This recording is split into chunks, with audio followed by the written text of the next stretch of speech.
I'm very happy that you're all here today to share this moment, because I have to say, it's not every day that you meet a string theorist that actually writes novels and is interested in storytelling at a literary level. It's something quite unique. And we have Tasneem Hussain here, who spent some time as a fellow of our Institute for Cross-Disciplinary Engagement at Dartmouth, which is a forum that we created to promote a constructive engagement between the sciences and the humanities. So we try to focus on the big questions where you can't just have a unilateral perspective, be it scientific or humanistic. You really need a conversation coming from many different ways, and that's what we're trying to do in this institute.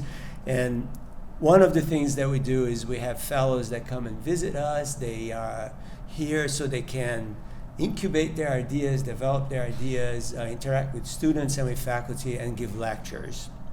And we have already archived quite a number of different talks. We also have public dialogues in different cities in New York, and different cities like New York, Chicago, Boston, San Francisco. Everything is archived. Everything can be found in our institute, which nowadays, unfortunately, is called ice.dartmouth.edu. I like to call it the good ice, as opposed to the other ices out there. But that's where you find things, and I invite you to come and visit. Let me also advertise something very special that we're putting together for November 1st. We're going to have a public dialogue here on campus, which on the topic on being human, which is about examining what does it mean to be human from different perspectives. And we always do this from a humanistic and a scientific perspective. And we're going to have specially design choreography and dance troupe that will open the evening. And then we're going to have Tasneem talking about what she thinks being human from a storytelling perspective. We're going to have Dave Brinspoon, who's also here in the audience, talk from a planetary perspective. And then we have Jerry De Silva, who's a professor of anthropology, to give us a different kind of version of what does it mean to be human. So I hope you'll all be there. It'll be quite a unique event. November 1st, it will be obviously very advertised. Okay, so today we have Tasneem. Let me tell you a little bit about her, because she's very unique. She came to writing via theoretical physics, not something that happens every day. She received her PhD from Stockholm University and pursued postdoctoral research at Harvard before returning to her native Pakistan as a founding faculty member at an elite school of science and engineering. Throughout her years in academia, Tasneem was fascinated by the nature of physical theories, how we engage with them, and how the interaction changes us. This spurred an exploration of ways in which to recast the increasingly uneasy relationship between science and the public, and that is where her current interest lies. She is particularly passionate about the need for a more nuanced, more human paradigm in science writing, one that is truer to both the process and the spirit of the endeavor. Tasneem has conducted several writing workshops for scientists, including an ongoing series at CERN, the big particle collider in Switzerland and France. Her writing has appeared in Nautilus, as well as various anthologies of science writing for both adults and children.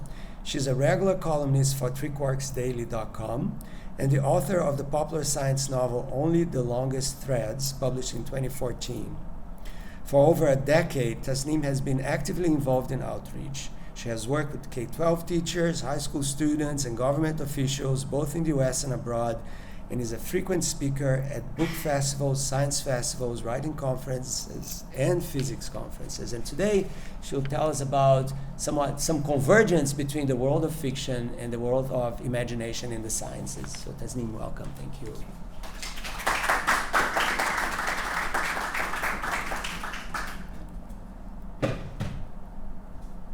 So thank you, Marcelo, for that lovely and very kind introduction, and thank you also for inviting me back here. I spent some time at Dartmouth in the summer at the Institute, and I completely fell in love with it, so any excuse to come back is absolutely wonderful. As Marcelo said, I have these sort of twin loves of my life. I've always been a huge reader. Literature was always something I held very dear. And I was always very interested in physics. And for a while, I had to choose because academically, it wasn't really possible to pursue both paths, especially where I was growing up in Pakistan. I had to choose quite early. And then during a PhD, my love for writing sort of took a back seat. And I think I've gone back and forth since then. There are times when I wear my writer hat, and there are other times where I wear my physicist hat.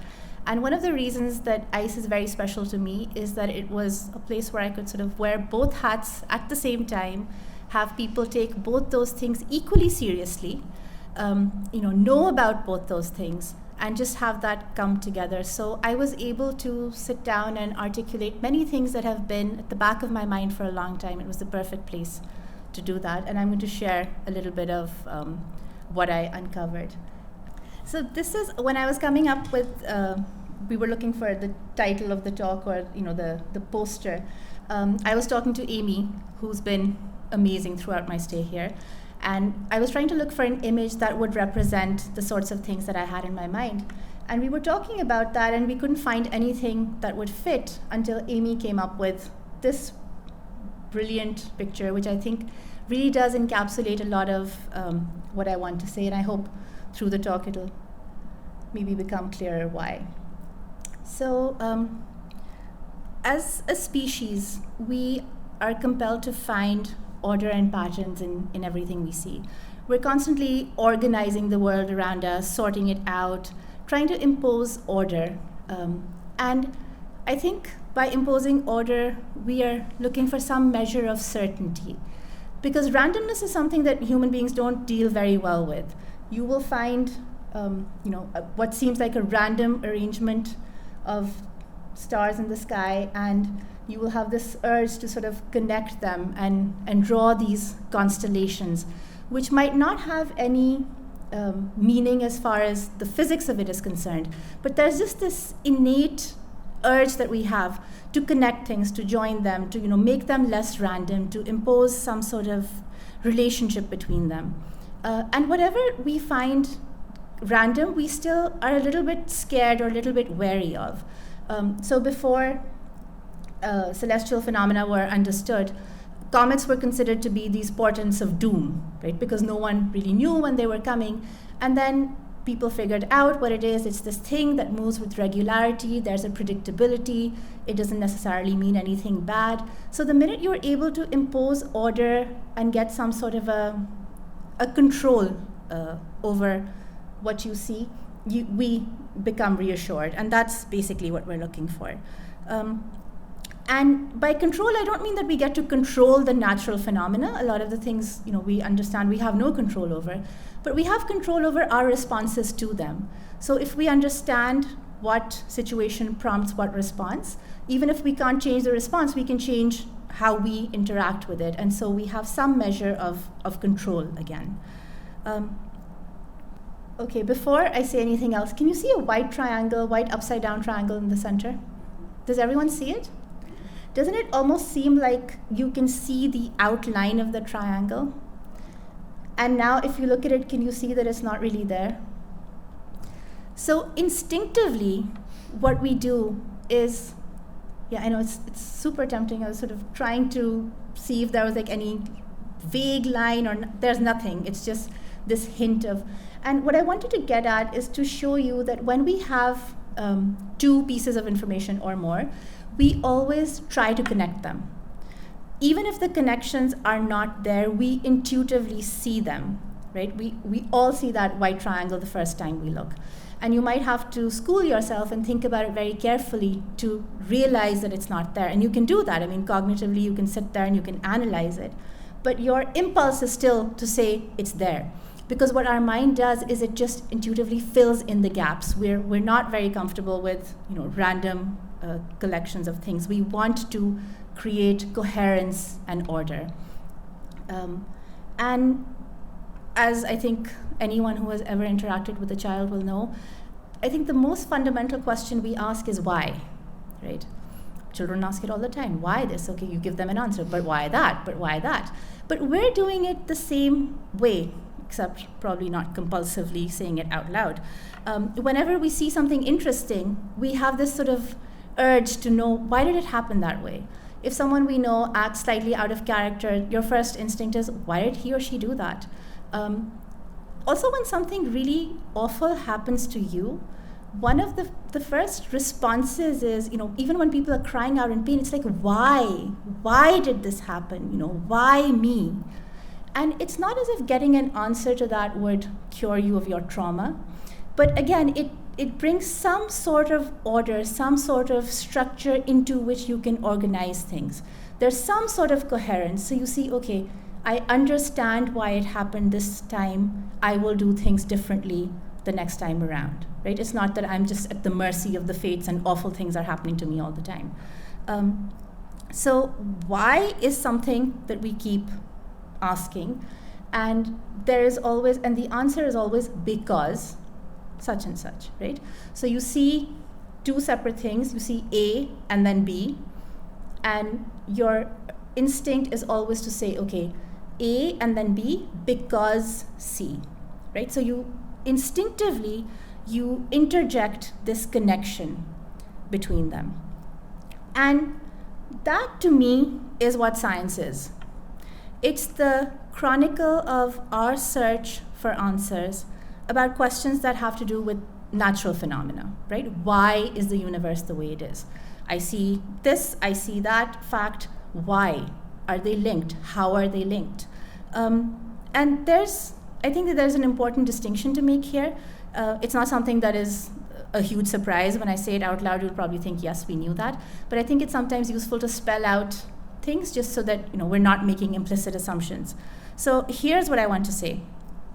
Science is not a set of observations. Okay, we all say science deals with facts. Yes, it deals with facts. You have empirical observations. Science, though, is not that set of observations, right? Science is the theories and the laws and the principles and all the structures that we have created that connect those observations.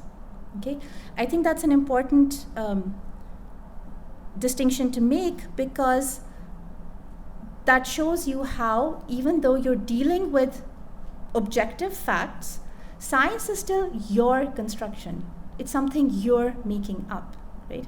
You decided to link these dots in a certain way, and it's not completely random, right? The science is held up to a lot of checks.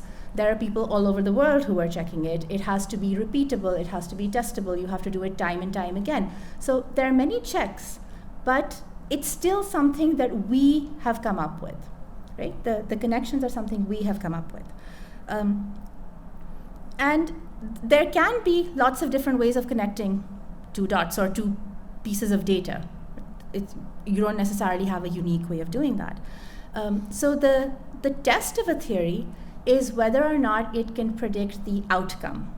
So in some sense, I think all physicists are doing is sort of looking into these little crystal balls, which are our equations, and we're predicting the outcome. We're predicting what will happen in the future. So whenever you have an equation, essentially what you're doing is you're telling it, look, this is what the situation is right now. You look into it, it cranks out, this is what will happen in the future.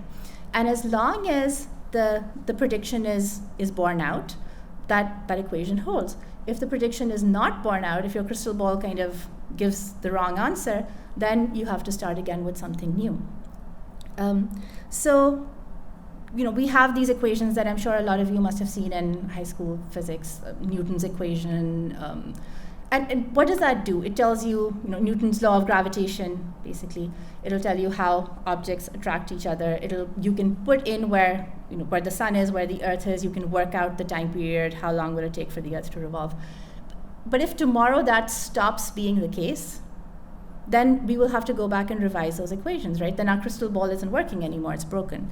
Now that's how you see physics at the high school level. But one of the advantages of getting to do an advanced degree in physics is that I think you see a lot more elegant ways of saying the same thing, which I wish that we saw when we were younger, because I think it really gets to the core of what these principles are.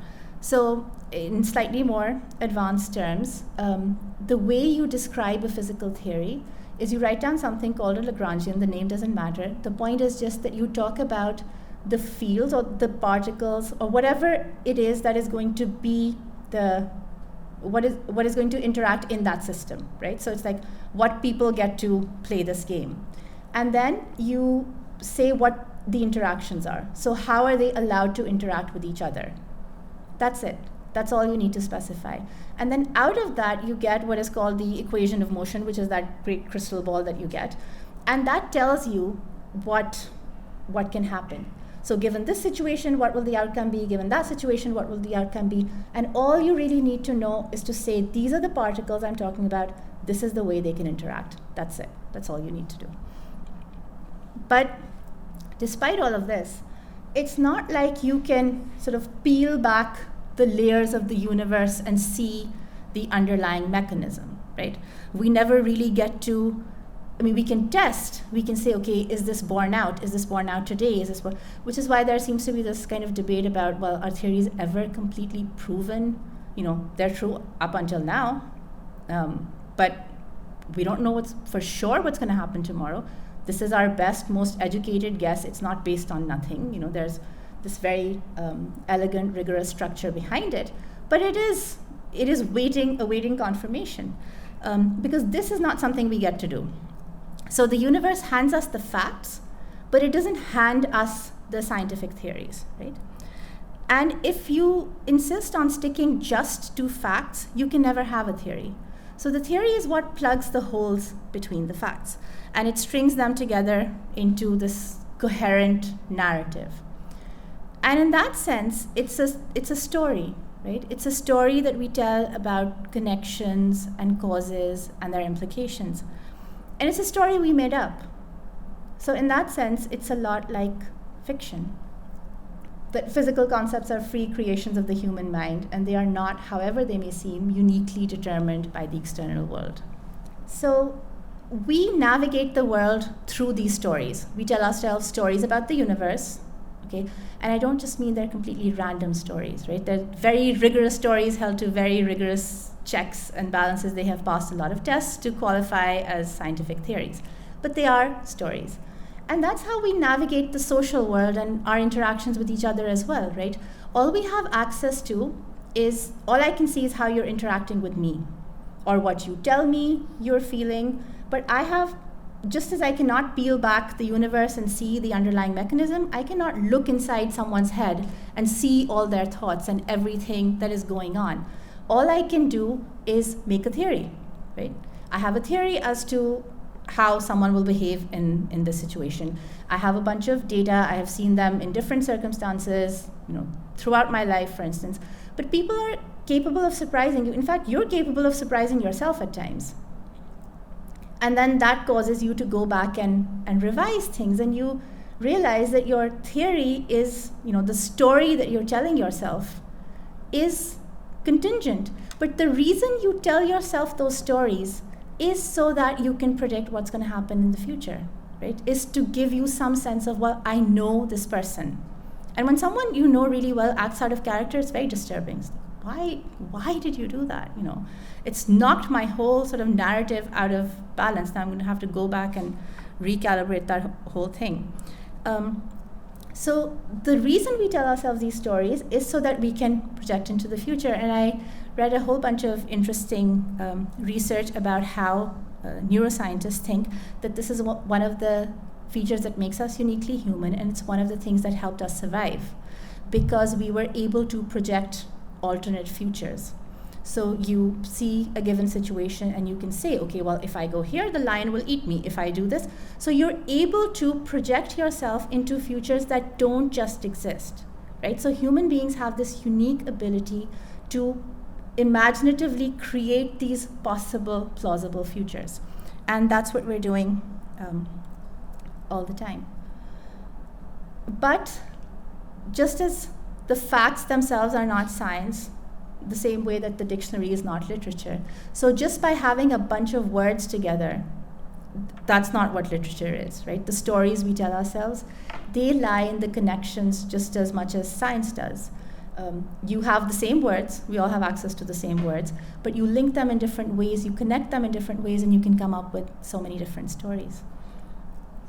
Now, So story, we said, was like it's the language of experience, right? It's how we share experiences, but not just our own.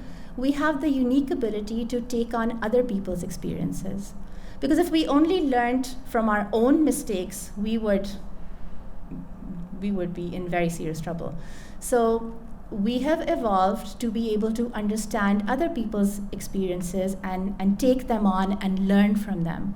And the way we do that is that you have, I'm sure you've heard about, how mirror neurons fire, and when you hear of someone going through a very extreme situation, you almost feel that reaction in yourself. But here's the really fun thing. It also happens in fiction. And when you read a story, when you are really inside someone's mind, for that time, you almost become that person. And there have been all these, what I find fascinating, experiments with fMRI machines, that when people are reading things, parts of their brain fire up that would actually fire up if they were doing the physical action, if they were performing the action physically. So you literally, your brain is quite smart that way. It literally casts you as the protagonist. It's almost as if it is happening to you, which is why fiction has the ability to change us. Because we really feel that it's not an illusion. We really feel like it's me, right? So that I can extract things out of it that I need to know. Okay. So if fiction gives you this ability to be somewhere else, then I said I was going to talk about fiction and thought experiments, right? Thought experiments give you the ability to be somewhere else. Okay, in an alternate scenario where the rules are different, where you're playing by this whole different rule book, you're there. What's going to happen? What will you see? And thought experiments, there's apparently this huge academic philosophical debate about the topic that I read like tons of papers and titles that have, what exactly is a thought experiment. So I just want to clarify, this is not a philosophically academic talk by thought experiment here. I just mean the way it's used in physics, which is experiments that run sort of in the laboratory of your mind, is how it goes. So things that you cannot, or for whatever reason, they might not be practical, it might not be plausible, it just might be super expensive, whatever it is. For whatever reason, or the setup might be just physically possible, you'll see a couple of those, or ethically completely irresponsible. But you can run those almost as simulations in your mind, and you can see what comes out of it. And you can learn the same way that you can from stories. So I thought that, I had this really interesting epiphany. It's like, oh, fiction is like thought experiments. And then, as always happens, you look it up and you find out, no, thousands of people have said that before me. It's been done. But I just want to, so this is my nod to it's been done. People have come up with this before. But I just wanted to sort of show you the parallels that I found. So like I was talking about earlier, a theory is about these particles and how they interact. And in a certain sense, a fictional universe is like a theory, right? You have these characters, you have this little rule that you build up. How will they interact? What are their relationships to each other? What is the physical setup? So there are these rules that you're working with. And then you just let it evolve. But every story also has certain constraints. And we all know it. When you read a story, if something rings false, it kind of jolts you out of that world. And then that sort of enchantment, that spell just breaks. Right? You're like, nope, something went wrong here. So there is a very strong check on fiction, just as there is on science. It's a completely different kind of qualitative check. But the fact is that the check is there, right? You can't just make up absolutely anything. And to me, this is what it feels like. I've said this myself and I've felt it myself when I've been working out equations. There are times when I feel like the equations know where to go. Like it's dictating itself. I know what it's, I don't know the outcome, but I know they know where they're going. Because there are certain rules that they're following. And it's wonderful to be taken along for the ride. And there are times when you're writing that happens also. is that you feel like, where did this idea come from? Like, I wasn't conscious of this before, but it just flows from each other so naturally in this progression that you've laid out. So once you commit to that world, you can just sort of sit back and watch things evolve. So what I want to do now is maybe take you through a thought experiment and show you what it's like in physics. So hopefully this animation works. Okay, so this is one of the most famous thought experiments. So that's Albert Einstein. There's this really charming book called On a Beam of Light. So I took some of the illustrations from there. It's a children's book about Einstein. So the idea is that he's sitting there having whatever coffee on a railway platform. There are other people sitting there with him. And he watches he watches a train go by. Okay, so the train goes by at a particular speed. Okay, so now Einstein's thinking, well, this is what's happening. I'm sitting here static on the ground and I see a train pass by. Great. But the question is, because the idea that I'm getting at is that motion is relative. So how he gets at this is he says, okay, well, how do I know that I'm not moving, right? Well, one of the things that happens when you're moving is that, so here he is in a railway carriage himself, okay? And he knows he's moving because, okay, good. He can see the trees moving in one direction. I know that was kind of quick, but hopefully, you can see what's happening. He's moving in this direction because the trees are moving that way. But the train, actually, let me run that one more time. Can you see that the train this time goes much faster than it did before? Can you see that? So what I'm getting at is that, look, if something is going, in this direction at 5 miles an hour, that's what I see if I'm standing here. If I'm running at 3 miles an hour, I see it just moving at 2 miles an hour, right? Because I'm catching up with it. Does that make sense? Okay, so that's something that you can sort of think through and you can get that idea in your head. And so Einstein's question was, okay, well, what happens if I ride a beam of light? Okay, that is a classic thought experiment. There's no way you can ride a beam of light for all sorts of reasons, one of them being that massive objects cannot move at the speed of light. So that's out. But you can imagine running at the speed of light or riding a light beam. And what he came up with was this contradiction. So the idea is, okay, well, if I'm running at the same speed as light, then I should see light as frozen, right? It should no longer be moving. Because if you had two railway carriages that were moving at exactly the same speed, you would just see whoever was opposite you throughout the whole journey.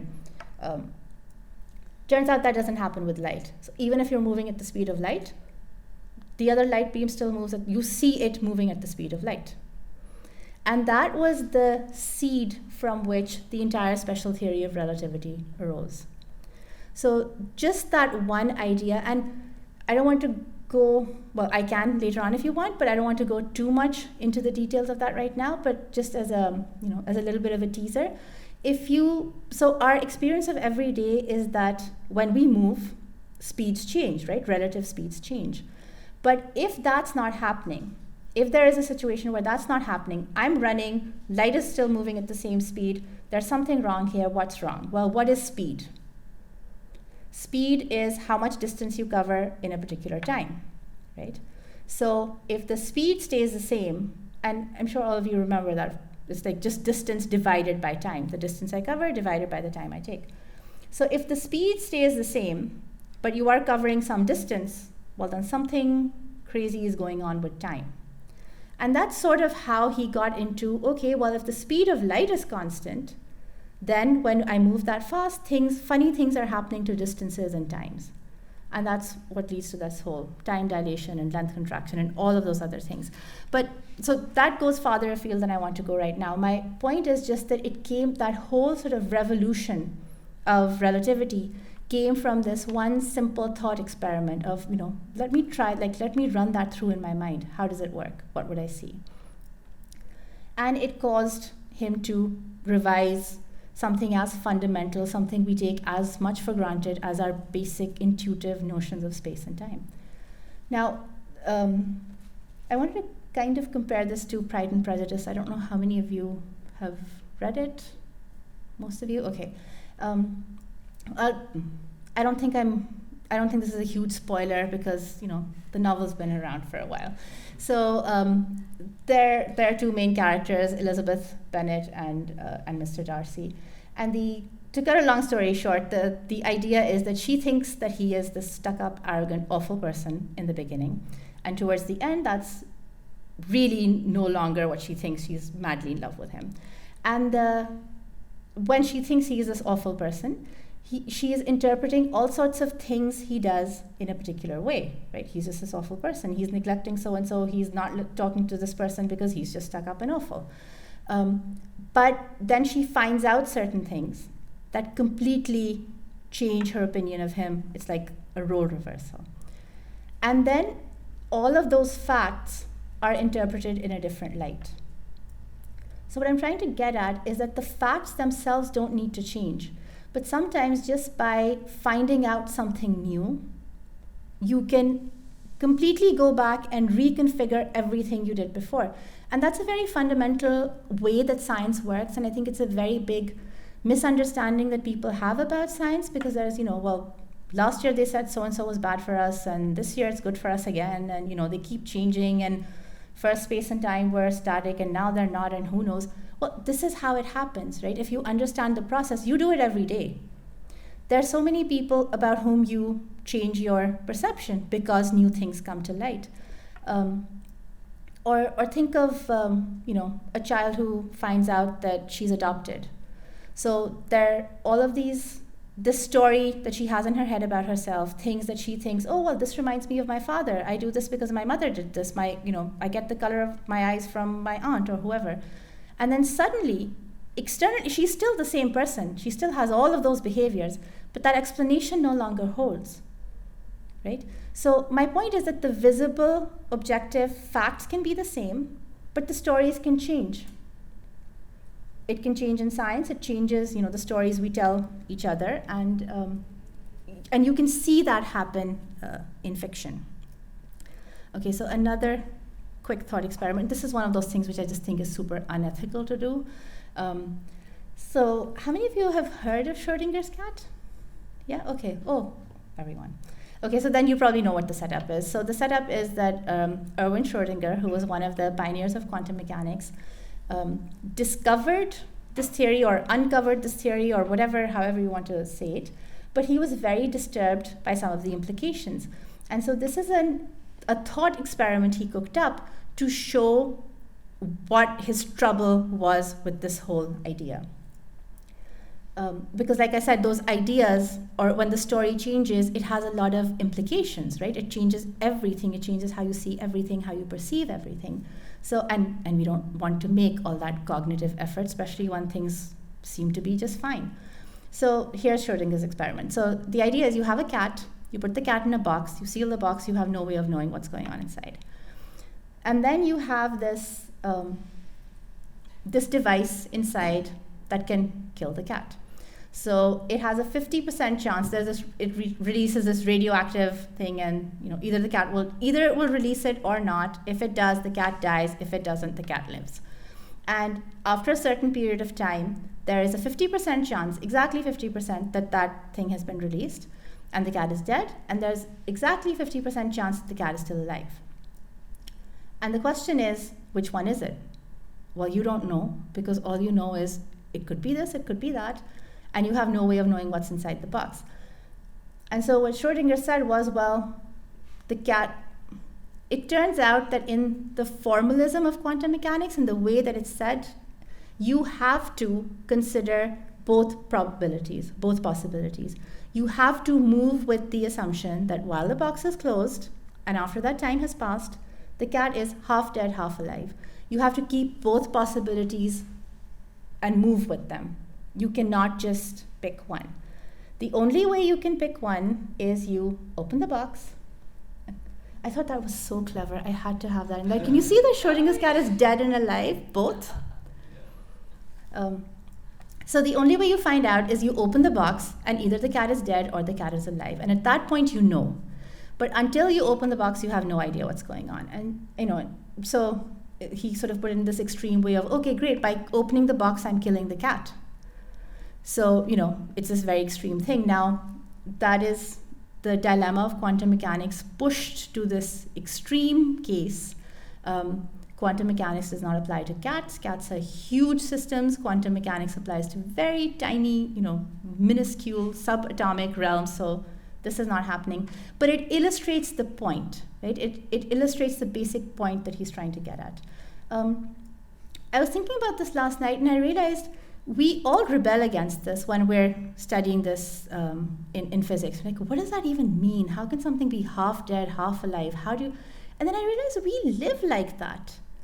Like, if you've applied for a job, or if you've applied to college, or if there's like a medical, test that you're really anxious about, until the result comes in, you're living with both possibilities, right? Part of you is mapping out, okay, well, if it turns out this way, then this is my life. If this turns out this way, then that's my life. And suppose there's a 50-50 chance, right? So both those options are equally, and you're living out those paths. And you only find out when you open the envelope or the email or whatever it is. And have you noticed that there's always like a sense of dread and anxiety, and there's so many people I know who'll be like, someone else should open it, I don't want to open it. As if by opening it, you are causing the decision. But that is when it becomes real for you, right? So whatever committee has already decided, or whatever lab has run your results, the thing is already there. But that's how we live our life. We keep both possibilities alive and we move with them. And then, when you make the measurement or open the box or the email is when you find out. Now, this is a thought experiment that sort of takes a basic idea and runs with it in a almost an absurd direction, right? It exaggerates what's wrong. And a lot of people have compared Alice in Wonderland to quantum mechanics just because it seems like the rules are just flipping in on themselves and everything's going crazy and haywire. But I think fantasy does a really good job of that. Satire also, actually. But you can have these worlds that are self-consistent, very, very strange, okay? Extremely strange, but self-consistent. So the structure within itself stands. And you can get a feeling for what it's like to move in a world like that. And slowly, so what I'm trying to say, I guess, is that fiction gives you that experience of having that mindset, right? What does it feel like to be in a world where none of the familiar rules apply? So it's almost like you have a house of cards. There are certain ways that you can stack it in order for it to be consistent. A lot of us try stacking it this way, and after a while, you balance something wrong, or the center of gravity shifts and the whole thing comes falling down. But just because you have just cards and it's very simple, right? You can build it in a certain way. There are things that will be stable and structures that will not be stable. I found out 2 days ago that people manage to build things like this, okay, out of cards. So no staples, no cuts, no whatever. The point that I'm trying to get at is that even with very simple rules, okay, you can build very elaborate structures. The only constraint is that the structure should not collapse on itself. And that is a very strong constraint, right? So it doesn't mean that you're limited to simple things. I mean, novels aren't simple, theories aren't simple, but out of simple ideas, you can build very, very complicated constructions just by following the rule that they are self-consistent. They don't contradict themselves. And what I wanted to try and get at is this idea of, well, what are these things good for, right? They're things we make up. So theories are things we make up. Fiction is something we make up. These are stories that are made up. Why is there any truth in them? What are they good for? What do they tell us about the real world? And here's what I think. I think that building a card castle like that is a highly non-trivial thing to do. And I think when you have done that, and people who build these elaborate fictional worlds, they're doing the same thing, right? When you build a theory that has all of these possibilities, you're kind of doing the same thing. If it stands, okay, if it is consistent, there is some element of truth in it. There is something to be learned from it. it might not be your truth today. It might not be something that you are using right now. Fine. But these models, if they hold, if they stand, they are in some sense true. And I really like this quote because it says, "A life is like chess. Plots are like books of famous chess games that serious players study so that they will be prepared if they ever find themselves in similar straits." So apparently, professional chess players read through books of games to learn how other people have navigated these situations before them. That's kind of what we do when we read fiction, right? You become the protagonist, you see what it's like to be in this situation, you experience that, and then you draw certain conclusions from that. So they might not apply to your life. The external trappings might be very different, but that doesn't mean that you can't extract strategies and other things that you can learn from, right? Things that might stand you in good stead later.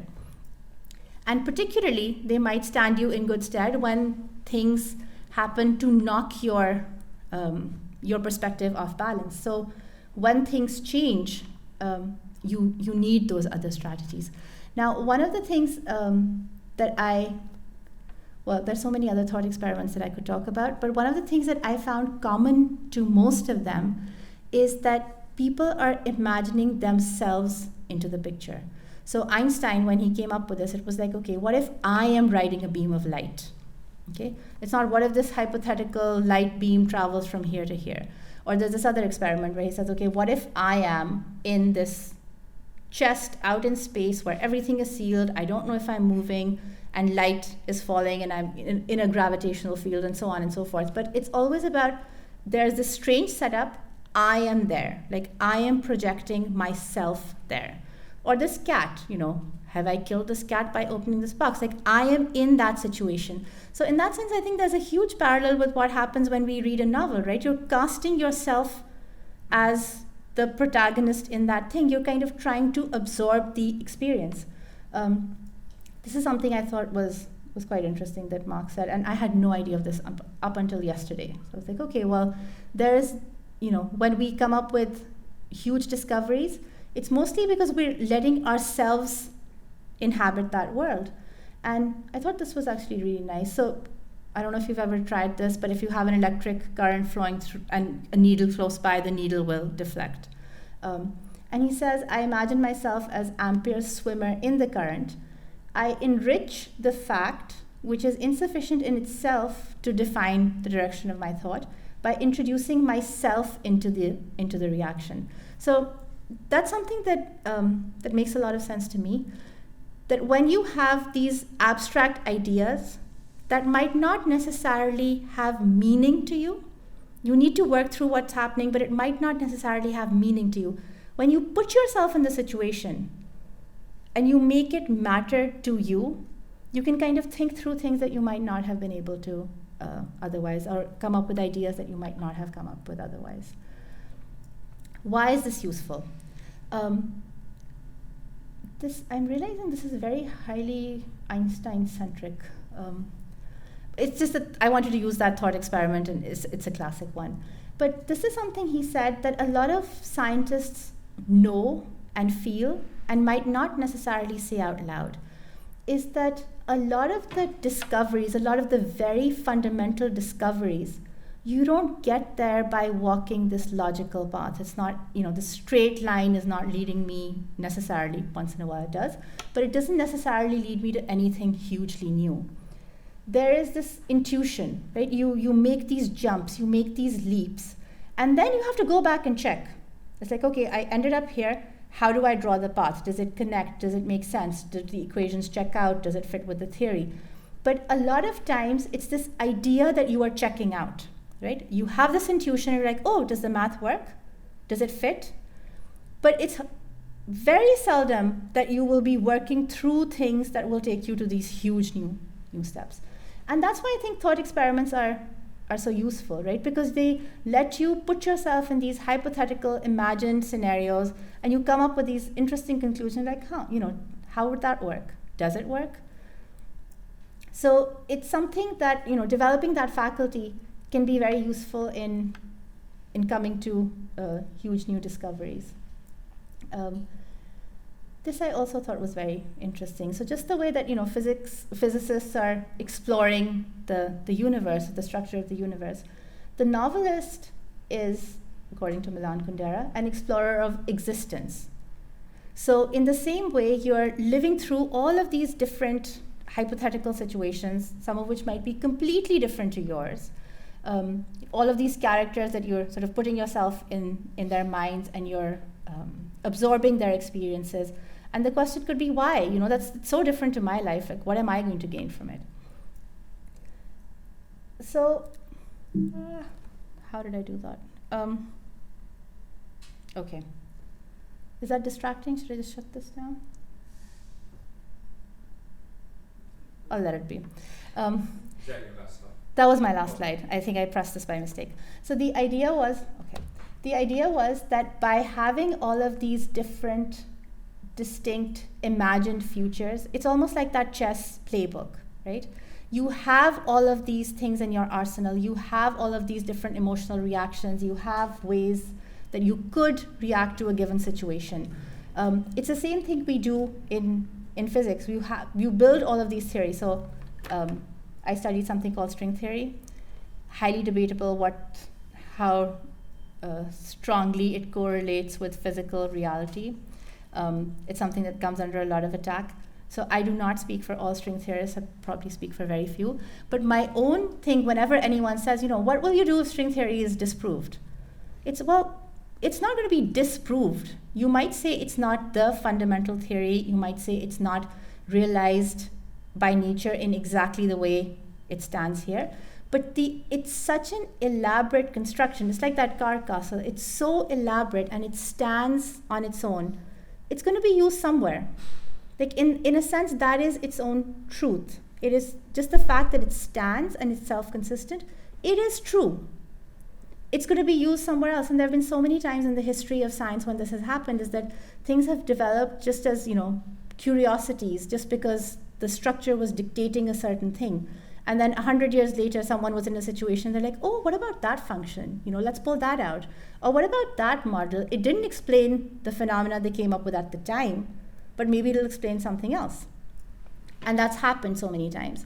And that, I think, is one of the strongest arguments for reading fiction also, is that when things happen in our life that throw us off, or when we meet people who do not fit our own, little experiences or our own limited models that we have, the more models we have in our mind, the greater our ability to empathize, and the greater our ability to recalibrate without sort of going into this huge existential crisis of, I just had this one way of doing things, well, that turned out to be wrong, what do I do now?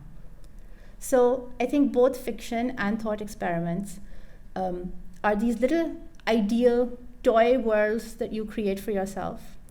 But playing in those toy worlds can give you a lot of skills that you can then apply, or think of it as all of these little tricks that you have up your sleeve that you can dish out whenever you need to.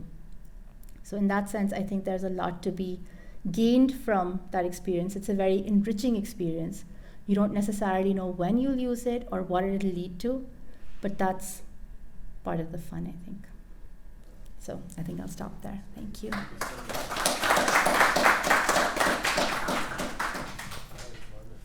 So I'm sure there'll be questions from the audience.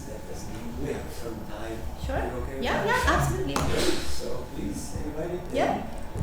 That was really wonderful, very Thank you. provocative and rich. There's something you touched on, which is something I wonder about, which I would paraphrase as the question of whether scientific theories are things we merely invent or things we discover about the world.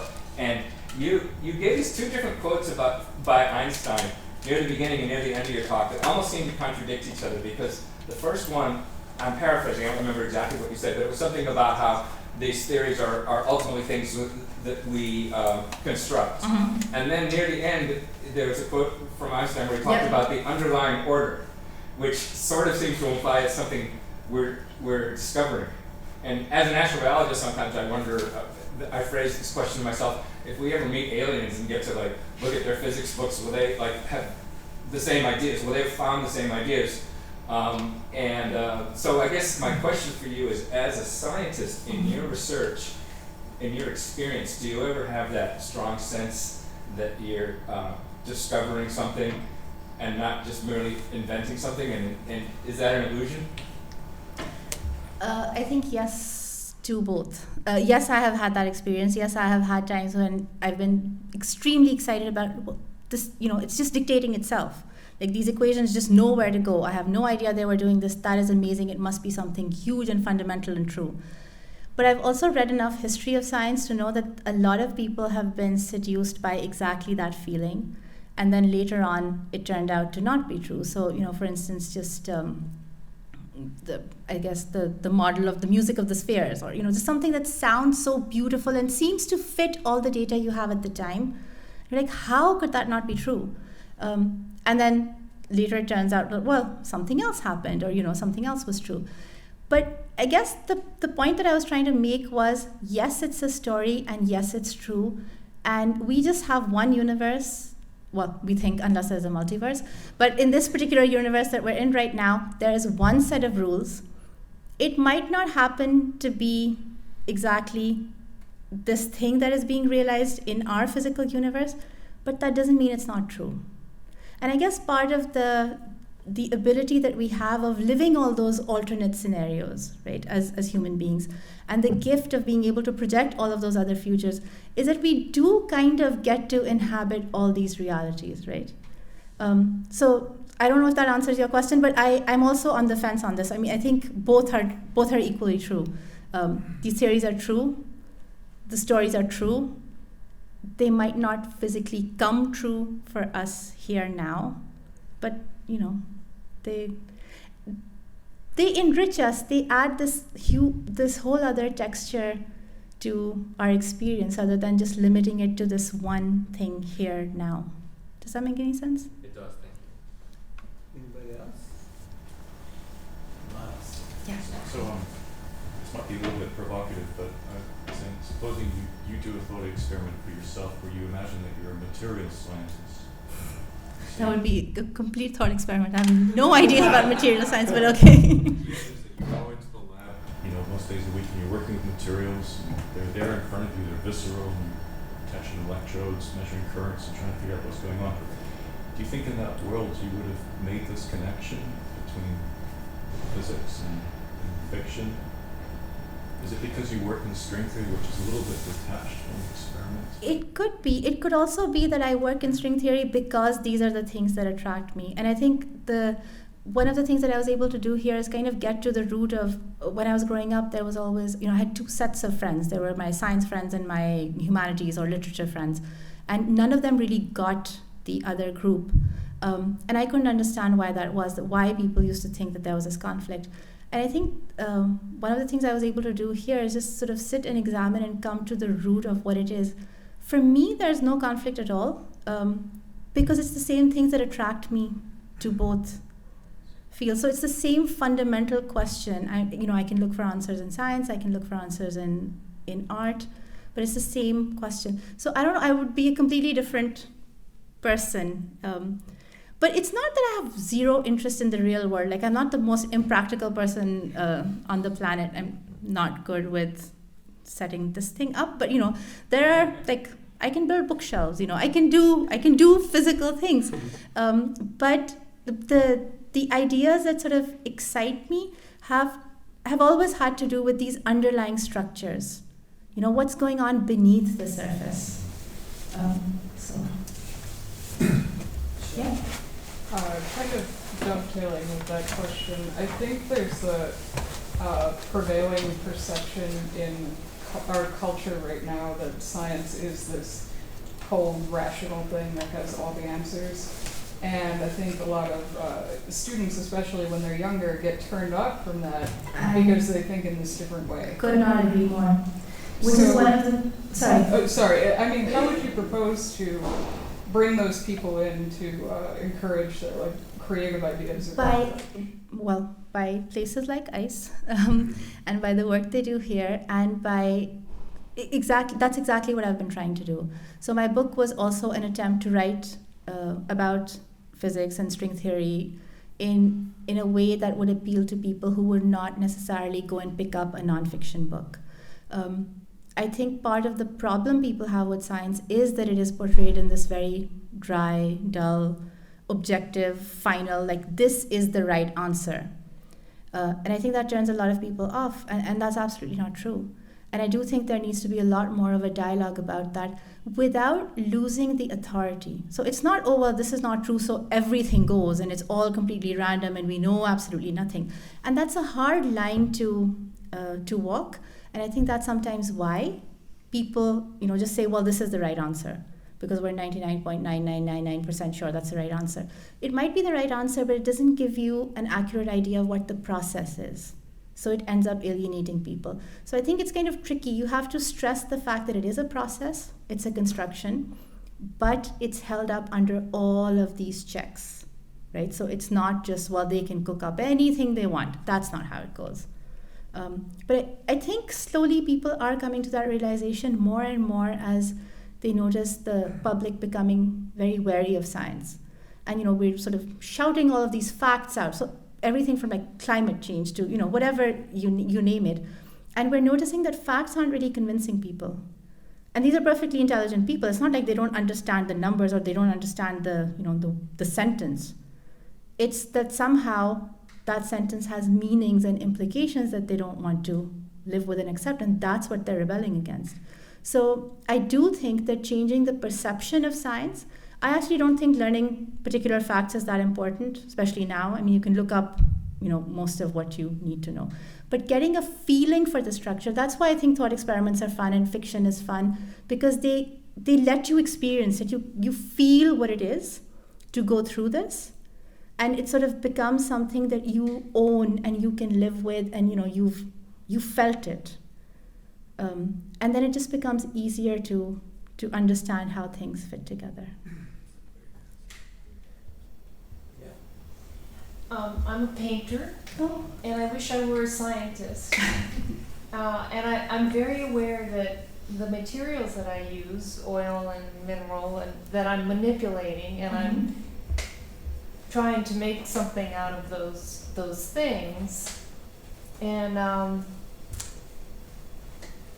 I can't tell you how it is when I feel that the painting works. And there are some times when I really want it to work and I call it done. and it doesn't feel done. It doesn't feel right, or I want it so badly that it feels right, and then I go back to it and I realize. I don't really know what I'm saying, but I would really like to be a scientist, more than that. No, and it's why I come to these lectures. But you see, you're imagining that scientists go from point A to point B. Oh, we don't. We go from point A and we go back. I mean, people have the same prejudice about painters. They think they know what they're doing. Yeah. I think the secret is nobody knows what they're doing. None of us know what we're doing. We're sort of making it up as we go along, and a lot of things happen to make sense. But so for paint, yes, I mean, like you were saying, the medium has its own rules, right? There are things that paint will let you do. There are things that will not physically let you do. There are certain constraints you have. But I understand, the way I understood your question was that you're looking at the expression of what's coming out, right? What it looks like.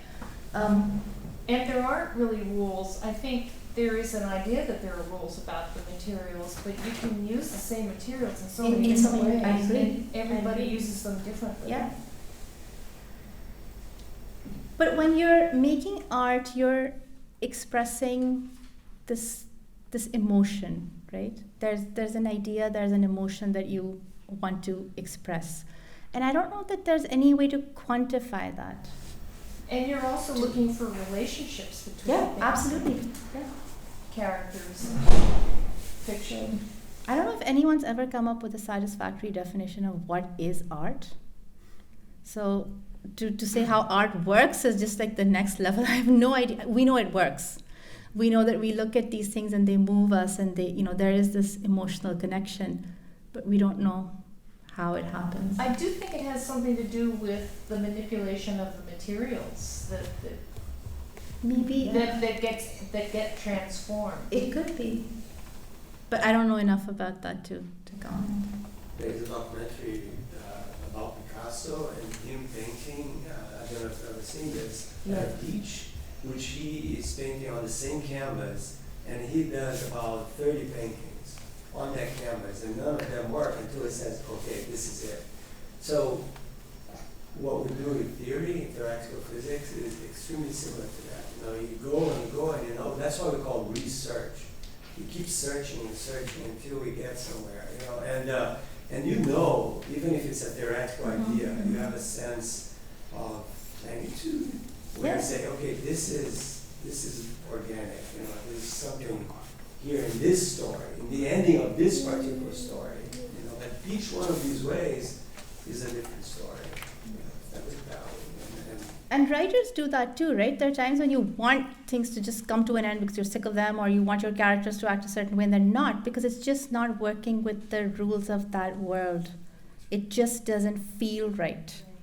I think in every creative field you have that, and I guess my point is that science is a creative field. Exactly.